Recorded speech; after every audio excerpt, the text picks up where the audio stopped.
우리 신명기 24장 우리 10절부터 22절까지 말씀 같이 읽었습니다. 우리 구원받은 자의 공의로움이란 제목으로 함께 이 새벽에 하나님의 말씀 나누겠습니다. 우리 한 가족이 다 오셨네요. 할렐루야. 쉽지 않은 일인데 여러분 오셨을 때 어려웠지만 오늘 새벽에 큰 은혜가 여러분에게 있길 간절히 바랍니다. 나중에 생각해 보면 내가 그 초등학교 때 목사님이 무슨 설교했지 생각 하나도 안 나요. 그렇지만 생각나는 게 한 가지 있어요. 내가 함께 새벽을 깨워와서 기도했다라는 거.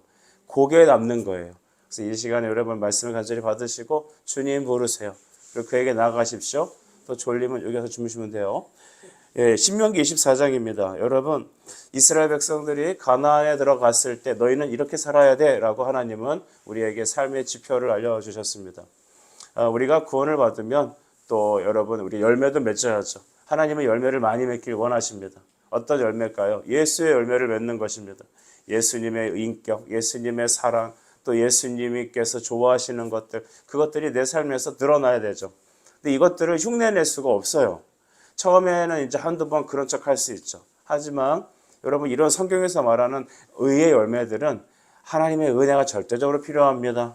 주님이 내 안에 계셔야지만 가능한 것이죠. 사랑하라 하셨어요. 근데 사랑하라는 그 명령 앞에 내가 너를 사랑한 것 같이 이런 것이 따라오게 되어 있습니다. 그래서 산상수훈을 우리가 해석할 때 예를 들어 심령이 가난한 자는 복이 있나니 천국이 너희 것이다 이렇게 설명하잖아요. 천국을 선물로 받은 사람이 심령이 가난하게 되어 있습니다. 그래서 여러분 안에 먼저 예수님의 은혜가 있기를 간절히 소망하십시오. 주님 내 안에 계실 때, 주님 내 안에 왕성하게 왕노릇하실 때 그때가 성령 충만입니다. 따라합시다. 성령 충만. 네, 성령 충만은 뭐 감정 충만, 능력 충만이 아니라 주님 내 안에서 가득 채워 역사하시는 거죠. 그러니까 내 안에서 가득 역사하시는 게 성령 충만입니다. 오늘 성경에서는 성령으로 충만한 너희 사랑하는 성도들아, 너희는 이 가나안 땅에 들어가거든 이렇게 살거라. 나를 위해 이렇게 열매를 맺거라 라고 주님 말씀하시죠. 우리 10절 11절의 말씀을 보면 이런 것들입니다. 이게 전당물 이제 돈을 빌렸을 때 어떤 물건을 저당 잡힐 때에 대한 규례입니다. 이웃에게 무엇을 구워줄 때 10절인데요. 그 집에 들어가서 전당물을 취하지 말라고 합니다. 여러분은 극히 경험해 보지 않았겠지만 제가 살았던 시대에 많은 분들이 그 돈을 이렇게 많이 구웠습니다. 보증이라는 것도 섰죠. 보증 아십니까? 보증을 써서 뭐가 문제가 생깁니까? 이제 돈을 받으러 오는데 곱게 받으러 오지 않습니다. 막 집에 들어와 갖고 막 돈 내놓으라고 소리를 지르는 거죠. 그런 모습들을 이렇게 비교해 봤을 때 이웃에게 무엇을 돈을 꿔주고 물고 전당을 받을 때 너가 그 집에 들어가지 말라는 것입니다. 여러분 빚을 진 것은 여러분 빚을 받아야 되지만 그 가족 구성원들과 그 돈을 빌린 사람의 인격을 놓고 봤을 때 같은 하나님의 자녀들끼리 이렇게 하지 말라고 주님 말씀하시는 거죠. 그래서 너는 밖에 서 있다가 그가 전당물을 가지고 나오면 그것을 받으라는 것입니다. 또 가난한 사람이 예를 들어서 뭐 저당 잡힐 게 없잖아요. 급하게 돈을 써야 되는데 그러니까 여러분 맷돌 위라든지 겉옷 같은 것들을 맡긴다는 말이죠. 여기서 말하는 돈을 빌리는 것은 먹고 살기 위해서 최소한으로 빌리는 것을 말합니다. 근데 맷돌이 두 짝이잖아요. 이렇게 돌아가지 않습니까? 근데 이거 한 짝이 없으면 돌릴 수가 없잖아요. 그러니까 그 집은 그날 밥을 못 먹는 거예요. 그러니까 저녁 때는 반드시 그것을 돌려주라는 것입니다. 또 겉옷이 없으면 어떻게 할까요? 여러분 잘 때 이불 덮고 주무시지 않으십니까? 당시 여러분 그 사람들에게 겉옷은 이불과 같았습니다. 그러니까 낮에는 덥지만 밤에는 기온차가 많이 나기 때문에 반드시 겉옷이 있어야 얼어 죽지 않고 고통 속에서 잠을 자지 않습니다. 저는 한번 이게 교회에서 자는 때가 있었는데 갑자기 교회 문이 잠겨갖고 뜻하지 않게 노숙을 한 적이 있습니다. 교회를 섬기다 보면 별 히스토리가 많이 있는데 교회 문이 잠겨버린 거예요. 사찰 집사님 문을 잠가버려갖고 그래갖고 방황하다가 벤치에 누워있어 봤는데 정말 너무 힘들었어요. 그래서 옆에 있는 신문지를 한번 이렇게 덮고 잡았어요. 왜 이렇게 따뜻한지. 여러분 길거리에 신문 한 장도 참 귀할 때가 있더라고요. 여러분 그 가난한 사람의 겉옷을 가져가 버리면 그는 그 저녁 때 고통 속에서 밤을 쉴새야 됐을 것입니다. 만약에 여러분 해질 때에 그에게 가난한 자에게 전당물을 돌려줬을 때 맷돌을 돌려주고 그다음에 겉옷을 돌려줘서 덮고 잘 수 있게 하고 가족끼리 식사할 수 있게 해준다면 그 사람은 여러분을 향하여 축복할 거라 말하는 것입니다.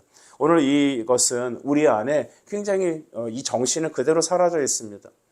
여러분, 우리가 사람들한테 그냥 일심 좋게 돈만 빌려주고 그렇게 말하는 게 아니죠. 형제를 위해서 그들의 빈궁한 삶을 돌아보고 필요를 채워주라는 것입니다.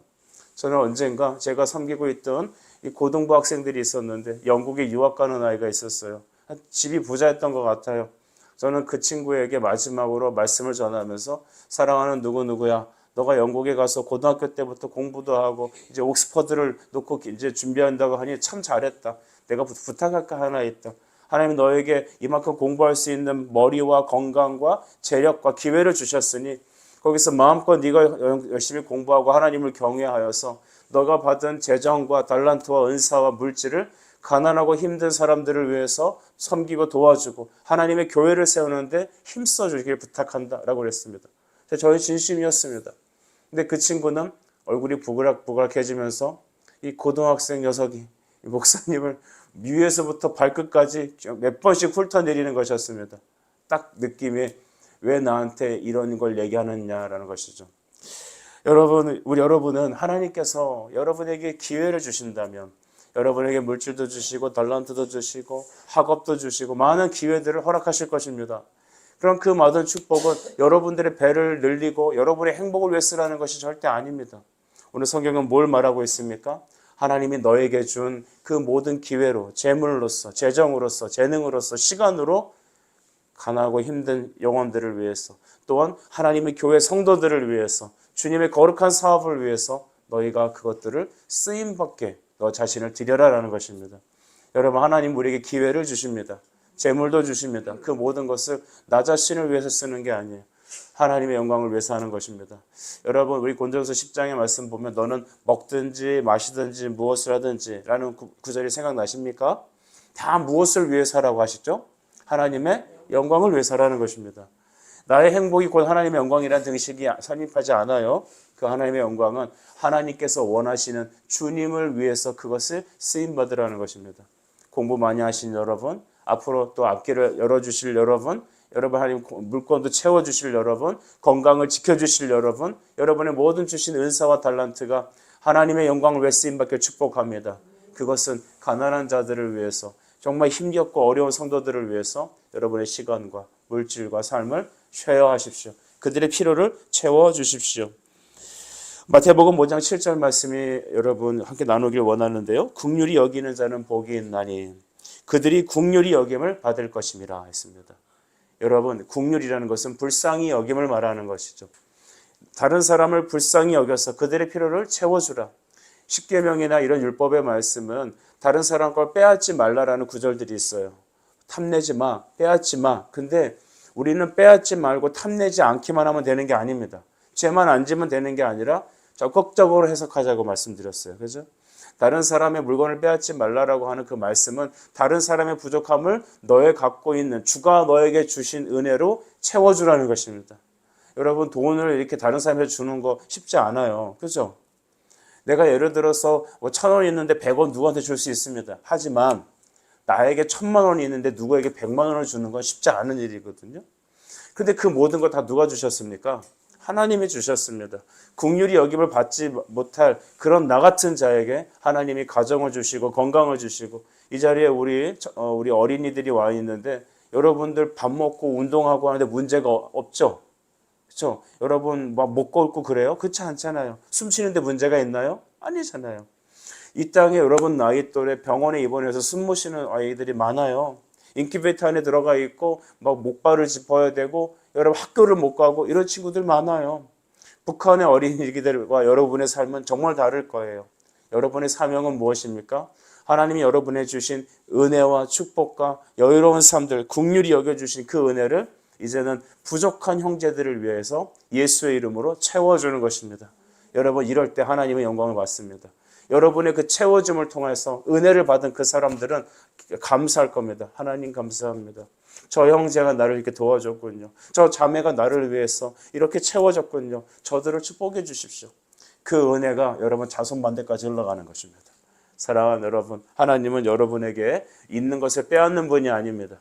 여러분에게 주신 것으로 믿음으로 이웃을 섬기고 필요를 채우게 할 때 하나님은 그것을 통하여 영광을 받으시며, 두 번째, 여러분들에게 더 큰 은혜를 주시길 원하시는 것입니다. 한번 따라합시다. 하나님은 주시기 원하십니다. 시작. 하나님은 주시기 원하십니다. 맞습니다. 여러분 15절도 보니까 어떤 사람이 14절에 공공하고 빈한한 품꾼이 있었다고 합니다. 그들을 학대하지 말라고 가르쳐. 우리는 참 이 가방끈 갖고 사람 재고, 또 예를 들어서 그 사람이 갖고 있는 돈 갖고 그 사람 많이 재거든요. 15절에 보니까 그 품삯을 당일에 주고 해진두까지 미루지 말라라고 했습니다. 가난한 사람에게는 하루하루 받는 그 품삯이 너무나도 귀한 것이죠.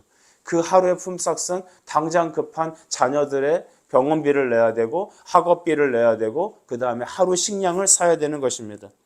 우리나라 예전에 그 개그 프로 중에서 사장님 나빠요 라고 하는 브랑카라는 캐릭터가 있었습니다. 동남아시아나 이렇게 해외에서 일하러 왔는데 이 한국의 못된 그 사장님들이 돈을 떼먹고 안 주는 거죠. 다음에 줄게, 다음에 줄게. 몇 달치 미루는 거예요. 여러분 이것은 정말 하나님 앞에 잘못된 것입니다. 특별히 여러분 최근에 가장 이렇게 대두되는 것이 이 기득권의 갑질입니다. 갑질 뭔지 아시죠? 내가 누군지 알아? 나 이런 거 말하잖아요. 여러분 없는 사람은 착지하고 있는 사람한테는 굽신거리는 거, 이것이 정말 잘못된 비뚤어진 것입니다. 여러분 우리는 항상 누구 앞에 섰든지 하나님 앞에서 행합시다. 그래서 이것을 코람데오라고 합니다. 하나님 앞에서 살아가는 것들. 여러분 우리가 가난한 사람들을 도와주는 것은 성경은 말합니다. 꾸어주는 것이래요. 누구에게? 하나님께. 여러분이 지금부터 이웃들을 섬기십시오. 누가 필요해서 정말 없으면 여러분이 있는 것을 나누어 주십시오. 그러면 그것은 무엇이다? 하나님께 구워주는 것입니다. 여러분 이웃들을 학대하지 말라고 말합니다. 특별히 또 너무 많은 일을 시키지 말라고 말을 하는 겁니다. 한국에 있는 대기업들 성장한 그 과거의 히스토리를 보면 그냥 야근에 야근을 하고 회식에 회식을 이루고, 그러니까 새벽에 들어왔다가 또 아침에 출근하고, 그런 세월들을 이 40대 이상의 직장인들이 다 이렇게 감내했던 것 같습니다. 특별히 여러분 하나님의 정신은 뭐냐 하면 바로 이웃에게 악을 행하지 않는 것입니다. 그렇지만 여러분 실제적으로 우리 기독교인 신앙인들의 민낯을 보면 이것과 거리가 먼 경우가 상당히 많은 것 같아요. 교회에서는 할렐루야 아멘, 할렐루야 집사님인데 왜 그렇게 직장만 가면은 사람이 바뀌는지 모르겠어요. 여러분 우리는 하나님 앞에서, 직장에서도 하나님 앞에서 행하는 것임을 꼭 기억해 주십시오. 특별히 우리 어린이 여러분, 청소년 여러분, 우리 모든 성도들이 하나님 앞에서 공부하는 것입니다. 어려운 친구들이 있어요? 그들의 필요를 채워주세요. 준비물 안 갖고 친구 있나요? 함께 나누세요. 이게 여러분이 도덕적으로 더 나은 어떤 그런 가치를 드러내라는 의미가 아니에요. 예수님이 그렇게 하라고 말씀하셨기 때문이죠. 그렇게 했을 때 그 사람이 여러분들에게 땡큐 하면서 여러분을 통해서 공급받은 것을 하나님께 감사합니다. 나중에 여러분에게 물어볼 겁니다. 얘 누구야? 너는 왜 이렇게 친절하니? 너는 이렇게 항상 나에게 도움을 주니? 너무 고마워. 그때 여러분은 어떻게 말해야 됩니까? 그러니까 나한테 잘해, 알았지? 라고 말하는 게 아니라 오직 하나님께만 영광을 돌리는 여러분이 되길 간절히 축복합니다. 자, 여러분 우리 16절은 좀 독특한 구절이 나와요. 연좌제 금지 규정이 있어요. 연좌제. 이게 뭐냐? 아버지가 자식으로 말미암아 죽지 않고 자식은 아버지로 말미암아 죽임을 당하지 않고 다 각자 자기 죄로 죽는 것입니다. 우리나라도 과거에 보면 영모다 그러면은 어떻게 돼요? 막 삼족을 멸하고 막 그러잖아요. 이게 동서양을 분분하고 이런 일 많이 일어났을 겁니다. 특별히 아버지 출신이 보면 자식도 그 연좌제를 통하여서 그대로 그 죄를 이어받기도 하는데, 여러분 이것은 성경에서 금하는 것입니다. 그래서 아버지가 어떠하더라도 자식은 다른 것이죠. 가령 예를 들어서 여러분 그 므낫세라는 악독한 왕이 있었습니다. 심지어 52년이나 왕 위에서 통치를 했습니다. 참 이 나쁜 왕들은 죽지도 않아요. 왜 그렇게 건강하고 오래 사는지 모르겠어요. 그런데 그 므낫세 아들이 누구였냐면 히스기야였어요. 여러분 므낫세 그 악독한 왕 때문에 나중에 남유다가 멸망의 단초를 이루게 돼요. 하지만 그 히스기야 때 하나님은 은혜를 주셔서 그는 은혜 받은 사람이에요. 그래서 다시 아버지 때 있었던 우상들을 싹 다 불질러 버리고 다시 예배를 회복하는 그런 말씀의 사람이 되었습니다. 여러분, 부모의 어떤 것이 자식에게 그대로 공급되는 건 아니에요. 다만 오늘 부모 세대 때 먼저 우리 하나님 앞에 서야 될 것은 예배자가 되시길 축복합니다. 그래서 먼저 내가 하나님께 예배하고 주님을 사랑하고 전심으로 나아가면 여러분, 우리의 자녀들은 그 모습을 보고 따라갈 것입니다. 정말 예수 믿는 게 행복한 거구나. 주님을 섬기는 일이 기쁜 거구나. 부담스럽고 시간 낭비하고 돈 낭비하는 게 아니라 정말 주님을 우리 엄마 아빠는 뜨겁게 사랑하는구나. 그 모습을 보고 그대로 행할 것입니다. 여러분이 나중에 여기 계신 어른들이 70, 80쯤 되셔서 이제 산업에서 은퇴하시고 이제 교회에서 기도하시고 계실 때 여러분의 자녀들은 장성한 성인이 되어서 하나님께 주신 축복과 은혜로 하나님의 교회 일꾼이 되어서 주님의 나라를 세워갈 것입니다. 그 모습들을 봤을 때 우리는 소스라치게 놀랄 겁니다. 내가 옛날에 기도하고 눈물 흘렸던 그 눈물의 기도가 우리 자녀들한테 열매를 맺혀지는 걸 보게 될 것이죠. 오늘 이 시대는 뿌리는 시대입니다. 은혜의 시대입니다. 연좌제는 있지 않습니다. 자기 죄로 자기가 죽는 것입니다. 그러나 은혜는 그 은혜를 보고 그 후대가 보고 따라가게 되어 있습니다. 하나님은 죄는 그 세대에서 끊으시고 은혜는 계속해서 흘려보내는 축복을 우리에게 허락하시죠. 그 다음에 여러분 17절 보게 되면 객이나 고아의 송사를 억울하게 하지 말고 과부의 옷을 전당 잡히지 말라라고 했습니다. 여러분, 하나님께서는 우리에게 고아와 과부를 위해서 힘쓰라고 하셨어요. 19절에도 보게 되면 내가 밭에서 곡식을 벨 때 그 한 뭇을 밭에 잃어버렸거든 다시 가서 가져오지 말고 나그네와 고아와 과부를 위해 남겨두라 라고 말했습니다. 만약 그렇게 한다면 어떻게 되리라? 내 하나님 여호와께서 내 손으로 하는 모든 일에 무엇을 내리시리라? 복을 내리시리라. 그러니까 그 추수 좀 덜 했다고 악착같이 돈 모으지 말라는 거예요. 그냥 뿌려두라. 그러면 고아와 각 같은 그런 연약한 자들이 그것을 거두어다가 식량으로 삼고 하나님을 경외하고 그 식량을 이렇게 뿌려놓았던, 남겨놓았던 그 주인에게 하나님의 축복을 선포할 것이라는 것입니다. 오늘 이 시대를 살면서 우리 성도들의 진정한 경건이 무엇이냐? 야고보서 1장 27절에서 우리에게 말씀해 주고 계십니다. 하나님 앞에서 더러움이 없는 경건은 곧 고아와 과부를 그 환난 중에서 돌보고 또 자기를 세속에 물들지 않게 하는 것이다 그랬습니다. 고아와 과부는 당시 세대에서 가장 가난하고 불쌍하고 힘없는 세대의 사람을 말합니다. 오늘날에도 여러분 우리 이 시대에 살면서 우리 이 주변에 고아와 과부 같은 사람들 있지 않습니까? 부모의 어떤 편부모 가정에서 살아가는 우리 친구들도 있을 수 있습니다. 또 여러분 몸이 불편하고 힘들어 경제 생활을 못하고 있는 우리의 친구들과 이웃들이 있을 수 있습니다. 이런저런 환난을 통하여 가정이 깨지기 일부 직전에 위기 속에 있는 가정들도 있을 것입니다. 여러 가지 이유로 현대 가정들은 너무나 힘들고 아픈 문제를 안고 있습니다. 오늘 크리스천들에게는 그들을 고아와 과부로 봐야 된다고 말합니다. 그들을 환난 중에 돌보라고 말합니다. 이 돌보라는 것은 부모가 자식을 케어하듯 보라는 것입니다. 여러분 참 우리 그리스도인들은 참 어떻게 보면 세상에서 보면 어리석은 것 같아요. 돈은 어떻게 해야 돼요? 될 수 있는 대로 많이 딱 이렇게 끌어모아야죠. 이 정도면 됐다 하는 사람 이 땅에 있나요? 돈 이 정도면 됐어. 나 이제 자족해. 이런 사람 아무도 없어요. 돈은 있는 대로 더 끌어모으게 되어 있어요. 하지만 하나님의 논리는 뭐냐 하면 주님이 주신 물질을 고아와 과부를 위해서 흘려보내주라는 것입니다. 이름도 빛도 없이 흘려보내주라는 것이에요. 그러면 하나님이 너가 하는 그 모든 일에 내가 다 복을 주겠다는 것입니다. 여러분의 인생에서 과연 말씀이 그런지 아닌지를 꼭 시험해 보시기 축복합니다. 활용해 보십시오. 말씀은 써보시는 겁니다. 믿음을 활용하는 것입니다. 그 받은 말씀을 오늘 우리는 무릎을 꿇고 이 시간 기도합시다. 하나님, 주님께서 나의 크리스천의 삶의 방식은 긍휼이라 하셨으니 내게 은혜를 부어주십시오. 사랑할 수 있는 마음 주시고 말씀 깨닫는 마음 주시고 내게 만나는 모든 이웃들의 그들의 가정과 삶과 그들의 물질과 건강과 여러 가지 부족한 것들을 내게 주신 그 은혜대로 그들에게 흘려보내 그들이 하나님을 경외하고 우리와 함께 하나님의 몸된 교회를 이루어가는데 주님 나의 재정과 시간과 달란트와 은사를 꼭 사용해 주십시오.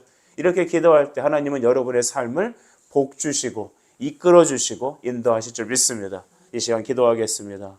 하나님 아버지, 구원받은 자의 아름다움, 가나안 땅에 들어가서 너희가 이와 같이 살아라. 하나님 나라의 자녀들의 삶의 방식은 오직 하나님께 영광이며 아버지 긍휼로서 세상을 바라보는 눈인 줄 믿습니다. 주님, 우리에게 이러한 영적인 시각을 열어 주시옵소서. 예수님의 이름으로 기도드립니다. 아멘.